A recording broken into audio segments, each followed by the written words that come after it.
man kan tabe mange ting. For eksempel, da jeg var lille, der tabte jeg en rokketand.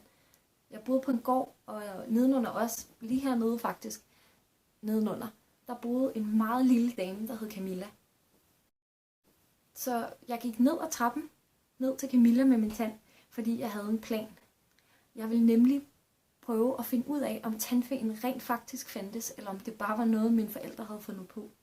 Det, jeg havde tænkt mig at gøre, det var at lægge tanden neden under hovedpuden, men uden at fortælle det til nogen, sådan så jeg kunne finde ud af, om det var noget, mine forældre havde fundet på.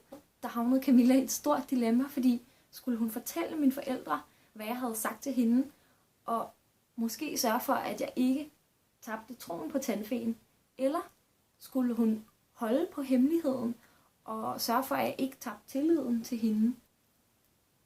Jeg kan ikke huske, hvordan historien den endte, men jeg ved bare, at den dag Camilla døde, der var det et af de største tab i mit liv.